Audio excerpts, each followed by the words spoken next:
आप देख रहे हैं पब्लिक टाइम्स। मैं हूं हेमा। चलिए जान लेते हैं देवरिया की खास खबर। मुख्य विकास अधिकारी प्रत्युष पांडे ने बताया है कि उत्तर प्रदेश शासन द्वारा प्रदेश में अध्यासित परिवारों के लिए फैमिली आईडी एक परिवार एक पहचान योजना का क्रियान्वयन किया जा रहा है। वर्तमान में उत्तर प्रदेश में अध्यासित लगभग 3 करोड़ 59 लाख परिवार और 14 करोड़ 92 लाख व्यक्ति राष्ट्रीय खाद्य सुरक्षा योजना से आच्छादित है। राष्ट्रीय खाद्य सुरक्षा योजना से आच्छादित न होने वाले ऐसे परिवार जो राशन कार्ड के पात्र नहीं हैं, उन्हें फैमिली आईडी उपलब्ध कराने हेतु व्यवस्था की गई है, जिसके माध्यम से भविष्य में सरकारी योजनाओं का लाभ प्राप्त करने हेतु फैमिली आईडी से सहूलियत होगी। जो परिवार सरकारी योजनाओं का लाभ प्राप्त कर रहे हैं, वे भी स्वेच्छा से फैमिली आईडी प्राप्त कर सकते हैं। इसके लिए आप फैमिली आईडी पोर्टल https-familyd.up.gov.in पर स्वयं आवेदन कर सकते हैं या अपने नजदीकी कॉमन सर्विस सेंटर के माध्यम से आवेदन कर सकते हैं। आवेदन हेतु परिवार के सभी सदस्यों के आधार कार्ड होना चाहिए। साथ ही आधार कार्ड मोबाइल नंबर से लिंक होना चाहिए, जिससे ओपीटी के माध्यम से सत्यापन किया जा सके। किए गए आवेदन का शहरी क्षेत्र में उप जिलाधिकारी और ग्रामीण क्षेत्र में खंड विकास अधिकारी के माध्यम से सत्यापन होने के उपरांत प्रिंटेड और लैमिनेटेड कार्ड शहरी क्षेत्र में अधिशासी अधिकारी और ग्रामीण क्षेत्र में खंड विकास अधिकारी के माध्यम से निःशुल्क वितरण किया जाएगा। राष्ट्रीय खाद्य सुरक्षा योजना से आच्छादित न होने वाले परिवारों को उन्होंने अवगत कराया है कि वे स्वयं या कॉमन सर्विस सेंटर के माध्यम से फैमिली आईडी कार्ड हेतु आवेदन कर सकते हैं, जिससे सरकारी योजनाओं का अधिक से अधिक लाभ प्राप्त किया जा सके। खुखुंदू के स्थानीय कस्बा स्थित जल निगम से तकरीबन 19 गांवों की पेयजल की आपूर्ति होती है। खुखुंदू चौराहे पर लीकेज ठीक करने के नाम पर विभाग ने 8 दिन पहले जेसीबी से बड़े गड्ढे की खुदाई कराकर वैसे ही छोड़ दिया है। मुख्य सड़क से सटे गड्ढा होने से जहां दुर्घटना होने की आशंका बनी हुई है, तो वहीं दूसरी तरफ इसके अंतर्गत आने वाले गाँव की जलापूर्ति भी उसी समय से बाधित हो गई है। जल निगम की लापरवाही से चौराहे के दुकानदारों और गांव वालों में आक्रोश व्याप्त है। तेज धूप व भीषण गर्मी के बीच देसई देवरिया क्षेत्र में हो रही बेतहाशा बिजली कटौती से उपभोक्ता परेशान हो गए हैं। उनकी शिकायतों को जिम्मेदार ओवरलोडिंग की दिक्कत कहकर अपना पल्ला झाड़ रहे हैं। देसई देवरिया में रात और दिन में हुई बिजली कटौती अब भी जारी है। तेज धूप व भीषण गर्मी ने लोगों को बेहाल कर दिया है। ग्रामीण क्षेत्र में सरकार ने 18 घंटा सप्लाई का आदेश दिया है, लेकिन यहां 10 घंटा भी आपूर्ति नहीं मिल पा रही है। उपभोक्ताओं का कहना है कि विभाग उनकी शिकायतों को गंभीरता से नहीं ले रहा है। बरियारपुर के अहिलवार बुजुर्ग जूनियर हाई स्कूल के प्रांगण में NH 727 देवरिया बाईपास से प्रभावित किसानों ने भाकियू के तत्वाधान में बैठक कर मांग पूरी नहीं होने पर बड़े आंदोलन की चेतावनी दी है। बैठक की अध्यक्षता सेना से सेवानिवृत्त किसान काशीनाथ मिश्रा ने की। आपको बता दें कि पूर्वी उत्तर प्रदेश भाकियू उपाध्यक्ष विनय सिंह सैथवार ने कहा है कि जन जागरूकता अभियान के तहत अहिलवार बुजुर्ग, मुंडेरा बुजुर्ग, दुबौली, सुकरौली से प्रभावित किसान बड़ी संख्या में इकट्ठा हुए हैं। यह भारतीय किसान यूनियन के चलाए जा रहे जन जागरूकता अभियान की देन है। पूर्व जिला पंचायत सदस्य अरविंद सिंह ने भी सभी किसानों से कहा कि कोई भी किसान किसी भी प्रकार का अपना कोई भी कागजात न अभी तैयार कराएं और न ही जमा करें। अगर 70% किसानों ने अपना कागज जमा कर दिया तो हम अपना हाथ खुद काट लेंगे। भटनी थाना क्षेत्र के भरौली गांव में पुलिस द्वारा की गई कार्रवाई पर गंभीर आरोप लगे हैं। बताया जा रहा है कि हत्या के प्रयास के एक आरोपी को पकड़ने के लिए दबिश के दौरान प्रभारी निरीक्षक ने आरोपी की पत्नी और अन्य महिलाओं के साथ दुर्व्यवहार किया। वह बिना महिला पुलिसकर्मी के महिलाओं के कमरे में घुस गए और आरोपी के पेश नहीं होने पर मकान को बुलडोजर से ढाने की धमकी दी। इस दौरान अपनी बात रख रहे बुजुर्ग के साथ गाली गलौज की और उन्हें बुरी तरह मार पीट कर पुलिस की गाड़ी में बैठा लिया। आपको बता दें कि भटनी थाना क्षेत्र के भरौली गांव में लोकसभा चुनाव के दौरान 2 परिवारों में मारपीट हो गई थी।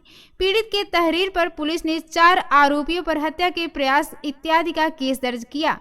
मामले में 3 आरोपियों को पुलिस ने गिरफ्तार कर जेल भेज दिया था, जो जमानत के बाद घर पर हैं। प्रकरण में एक आरोपी की 3 महीने बाद भी गिरफ्तारी नहीं हो सकी है।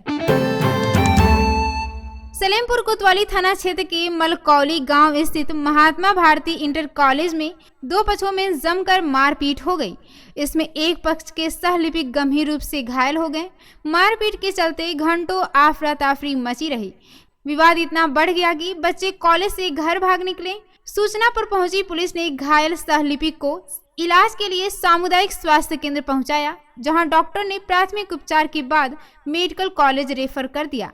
दोनों पक्ष ने पुलिस को तहरीर देकर कार्रवाई की मांग की है। कुकुंदन थाना क्षेत्र के अहिरौली गांव में रात को दुकानदार से एक युवक ने कुरकुरे लिया और जब उसने रुपए मांगे तो युवक गाली गलौज करते हुए उस पर चाकू से वार कर दिया। फिलहाल पुलिस ने दुकानदार की मां की तहरीर पर केस दर्ज कर आरोपी को गिरफ्तार कर लिया है। देवरिया के विशेष न्यायाधीश पाक्सो वीरेंद्र सिंह की अदालत ने लाड़ थाना क्षेत्र के मठ अमौना निवासी वीरेंद्र यादव को 7 वर्ष पूर्व किशोरी के साथ छेड़खानी करने के मामले में दोषी पाए जाने पर सजा सुनाया। अदालत ने आरोपी को 4 वर्ष की कठोर कैद व 10,500 रुपए जुर्माना से दंडित किया है। आपको बता दें कि लाड़ थाना क्षेत्र के मठ अमौना निवासी वीरेंद्र यादव ने 7 नवंबर 2017 को लाड़ बाजार जा रही एक किशोरी को सुबह 8 बजे रास्ते में सुनसान जगह पर छेड़खानी करने लगा। विरोध करने पर उसे मारा पीटा। लोक अभियोजक सचिदानंद राय ने बताया है कि किशोरी ने उसी दिन 9 बजे लाड़ में प्रथम सूचना रिपोर्ट दर्ज कराई। न्यायालय ने उभय पक्ष के तर्कों और साक्ष्यों के अवलोकन के पश्चात आरोपी को किशोरी के साथ छेड़खानी करने के मामले में दोषी पाए जाने पर सजा सुनाई। हैतिमपुर के जितेंद्र सिंह ने 2 पुलिसकर्मियों की दबंगई और पिटाई से आहत होकर एसपी को तहरीर देकर उन पुलिसकर्मियों पर कार्रवाई की मांग की है। पीड़ित का आरोप है कि बाजार कर घर लौटते समय पुलिसकर्मियों ने उसकी बाइक को टक्कर मारी, फिर सरेराह रोककर उनकी निर्मम पिटाई कर दी। आपको बता दें कि मड़ुआडीह थाना क्षेत्र के हैतिमपुर नगर पंचायत के कुंवर टोला के रहने वाले जितेंद्र सिंह ने एसपी को डाक से एक शिकायती पत्र भेजा है। उनका कहना है कि वह 27 अगस्त को स्थानीय नौतन हथियागढ़ चौराहे पर बाइक से बाजार करने गए थे। आरोप है कि लौटते समय अभी वह सहोदरपट्टी गांव के पास पहुंचे थे, तभी सामने से एक बाइक पर आ रहे 2 वर्दीधारक पुलिसकर्मियों ने अनियंत्रित होकर उनकी बाइक को टक्कर मार दी। जितेंद्र ने एतराज जताया तो दोनों पुलिसकर्मी होने का धौंस दिखाकर गाली गलौज करने लगे। विरोध करने पर सरेराह उनकी पिटाई कर दी। शिकायत करने पर फर्जी केस में फंसाने की धमकी देते हुए चले गए। दोनों पुलिस के जवान मड़ुआडीह थाने पर तैनात हैं। तहरीर में एक पुलिसकर्मी का नाम भी लिखा है। यह भी आरोप है कि उनके साथ एक अपराधी की तरह व्यवहार किया गया। पुलिस के इस कुकृत्य से स्थानीय लोगों के बीच दहशत का माहौल है। इससे आम लोग सहमे हुए हैं। उन्होंने दोनों पुलिसकर्मियों पर कार्रवाई की मांग की है। एसपी संकल्प शर्मा ने बताया है कि सीयू को जांच की जिम्मेदारी दी गई है। रुद्रपुर के अकड़हा गांव में परिषदीय विद्यालयों की चल रही खेल प्रतियोगिता के दौरान छात्राओं पर फख्तियां कसने को लेकर हंगामा हो गया। शिक्षक के विरोध करने पर मनबड़ों ने उनकी पिटाई कर दी। घटना को लेकर शिक्षकों का प्रतिनिधि मंडल सपा के पूर्व विधायक अनुग्रह नारायण सिंह उर्फ खोखा सिंह के साथ कोतवाली पहुंचकर कार्रवाई की मांग की है। आपको बता दें कि अकड़हा गांव में बेसिक शिक्षा विभाग की ओर से संचालित परिषदीय विद्यालयों की न्याय पंचायत स्तर का खेल प्रतियोगिता चल रहा था। शिक्षकों का आरोप है कि खेल में प्रतिभाग कर रही छात्राओं पर गांव के ही कुछ युवक फख्तियां कस रहे थे। इसका शिक्षकों ने विरोध किया तो मनबड़ युवक गोलबंद होकर हंगामा करने लगे। उन्होंने खेल के मैदान पर शिक्षकों से अभद्रता शुरू कर दी। इस दौरान युवकों ने अकड़हा विद्यालय पर तैनात शिक्षक सुधीर कुमार सिंह की पिटाई भी कर दी। गांव के कुछ संभ्रांत लोगों के जुटने पर हंगामा कर रहे युवक फरार हो गए।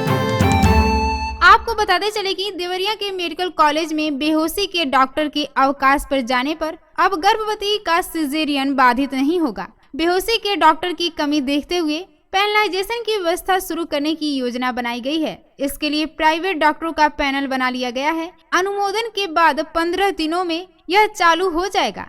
इसके बाद जरूरत पड़ने पर ऑन कॉल बेहोशी के डॉक्टर उपलब्ध होंगे। इसके लिए उन्हें हर केस पर भुगतान किया जाएगा। साथ ही आने जाने का निर्धारित खर्च भी उपलब्ध कराया जाएगा। इससे सिजेरियन ऑपरेशन में सहूलियत होगी। तो ये थी देवरिया की खास खबर। नमस्कार।